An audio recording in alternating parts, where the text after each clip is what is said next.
अब्स पार्सी यानी brachial plexus injury में physiotherapy exercises वरदान का काम करती है। लेकिन बहुत सारे बच्चों में फिजियोथेरेपी एक्सरसाइजेस करने के बावजूद भी रिकवरी बहुत ही कम या लगभग ना के बराबर होती है। तो चलिए आज की वीडियो में हम समझते हैं कि इसकी वजह क्या है और इसके लिए क्या उपाय किया जा सकता है। नमस्कार, मैं हूँ डॉक्टर प्रियंका भानगे और आप सभी का स्वागत है हमारे चैनल लीड फिजियो में। काफ़ी सारे पेरेंट्स जब मुझे व्हाट्सएप पे या कमेंट सेक्शंस में या पर्सनली कॉल करके पूछते हैं कि मैम हम तो लगभग पिछले 2 महीने से 8 महीने से कुछ बच्चे तो 2 साल 5 साल के होने के बाद भी पेरेंट्स उनकी फिजियोथेरेपी शुरू रखते हैं और हम तो लगभग सब कुछ कर रहे हैं, फिर भी हमें जो रिकवरी दिखनी चाहिए बच्चे में दिखती नहीं है। और जब मैं हमेशा पेरेंट्स को एक क्वेश्चन पूछती हूँ कि आज तक आपने जो भी फिजियोथेरेपी ट्रीटमेंट करवाई है तो उसमें कितने एक्सरसाइजेस करवाए, ये लगभग सारे पेरेंट्स एक ही जवाब देते हैं कि मैम लगभग कुछ 5-10 एक्सरसाइजेस हमने करवाई थी। हाँ, और जब शुरू की थी ये एक्सरसाइजेस करवाना तो पहले 2-3 हफ्तों में हमें उसमें इम्प्रूवमेंट भी दिखा, बट अभी कुछ साल से उसमें इम्प्रूवमेंट भी नहीं है। कुछ महीनों से लेके यही सब चलने के बावजूद भी ऐसे लगता है कि ट्रीटमेंट कहीं तो रुक गई है। और इसी जवाब में है इस सवाल का जवाब, यानी कि 2-4 एक्सरसाइजेस इनिशियल 2-3 वीक में जो ट्रीटमेंट शुरू करने के बाद जो इफेक्ट यानी कि इम्प्रूवमेंट दिखना चाहिए वो तो 2-3 वीक के अंदर ही आ जाता है।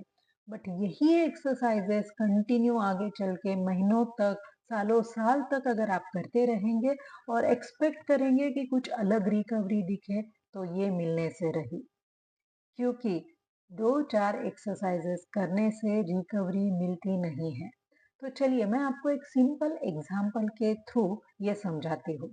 कोई भी बच्चा जब उसका एजुकेशन यानी स्कूलिंग शुरू होता है तो पहले वो नर्सरी में जाता है, फिर बाद में फर्स्ट स्टैंडर्ड, फिर सेकंड, थर्ड, इस तरह से आगे चल के फिफ्थ स्टैंडर्ड, एट नाइन्थ या टेंथ, फिर आगे चल के 11th-12th होता है और उसके बाद उसका ग्रेजुएशन।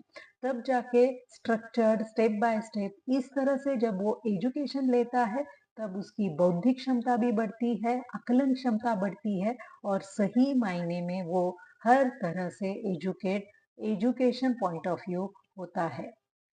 लेकिन अभी देखिए, अगर बच्चा नर्सरी से फर्स्ट स्टैंडर्ड में आया, फर्स्ट से सेकंड में गया, पढ़ाई लेकिन उसने फर्स्ट स्टैंडर्ड की ही सेकंड में की, सेकंड में ही जाने के बाद आगे फोर्थ में, फिफ्थ में, टेंथ में भी अगर वो फर्स्ट स्टैंडर्ड की ही पढ़ाई करते रहेगा तो क्या उसकी बौद्धिक क्षमता बढ़ेगी, उसकी आकलन क्षमता बढ़ेगी?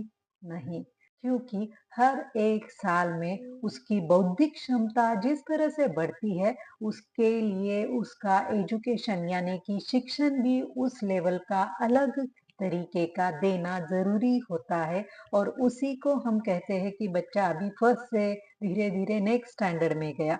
जब नेक्स्ट स्टैंडर्ड जा रहा है तो उसका एजुकेशन, आकलन क्षमता और उसका सीखने का तरीका भी हर साल बदलते जाता है। और यही होता है स्ट्रक्चर्ड मेथड, कोई भी चीज़ को सीखने का, समझने का और उस चीज़ में परिपक्व होने का। तो उसी तरह से जब हम फिजियोथेरेपी एक्सरसाइज भी अभी कर रहे हैं बच्चे को, तो 2-4 एक्सरसाइजेस फिर आपका बच्चा 2 महीने का रहने दीजिए, 6 महीने का होने दीजिए, 8 महीने का, 1 साल का, 2, 5 या 10 साल का क्यों ना हो, आप वही एक्सरसाइजेस करेंगे तो आपको कहाँ से उसमें इम्प्रूवमेंट दिखेगी। और इसीलिए structured step by step exercises सिखाना ज़रूरी है। और मोस्ट इम्पॉर्टेंट पहले तो बेसिक लेवल एक्सरसाइज होना ज़रूरी है। जब ये लेवल के एक्सरसाइजेस बच्चा करना शुरू करता है, यानी कि उसकी एक क्षमता मूवमेंट की बढ़ जाती है, तभी जाके हम उसको नेक्स्ट लेवल के एक्सरसाइजेस सिखाना ज़रूरी है। ऐसा नहीं है कि बच्चा अभी आपने 5 एक्सरसाइजेस लिए तो वही 5 एक्सरसाइज कंटिन्यू करने हैं। ये फर्स्ट स्टेप हो गई, फिर नेक्स्ट स्टेप के नेक्स्ट एक्सरसाइज आपको करना ज़रूरी है। और यही प्रॉब्लम दूर करने के लिए मेरा PBPA late phase exercise video course मैं अब्स पालसी का आपके लिए लेके आई हूँ और इसमें एक दो नहीं बल्कि पूरे 90 प्लस एक्सरसाइज है जो कि structured step by step method में पहले कौन सा करना है, दूसरा कौन सा करना है, फर्स्ट वीक क्या करना है, सेकंड वीक, थर्ड वीक, इस तरह से ये प्रोग्राम बनाया हुआ है। और ये पूरा प्रोग्राम कंप्लीट 20 वीक्स यानी कि 20 हफ्तों का ये प्रोग्राम है जो कि कंप्लीटली 5 महीने तक चलेगा। तो इस तरह से जब हम structure step by step method में एक्सरसाइज करेंगे तो बच्चे का मूवमेंट पहले तो बेसिक लेवल के मूवमेंट्स इंप्रूव होंगे, यानी कि एक स्टेप वो इंप्रूव हो चुका है। जब मूवमेंट बेसिक एक्सरसाइजेस उसके हो जाते हैं तभी हम प्रोग्रेसिव पे नए एक्सरसाइजेस उसको दे सकते हैं। और जब प्रोग्रेसिव उसका कंप्लीट होगा तब जाके उसके एडवांस लेवल के एक्सरसाइजेस शुरू होंगे। सो इस तरह से ये कंप्लीट 90 एक्सरसाइज का 5 महीने का ये कोर्स है जो आप अभी घर बैठ के आराम से आपके बच्चे को करवा सकते हैं। और मोस्ट इम्पोर्टेंट जो रिकवरी आप देख रहे हैं या आप पाना चाह रहे हैं आपके बच्चे के लिए, सो डेफिनेटली आप ये अचीव कर सकते हैं।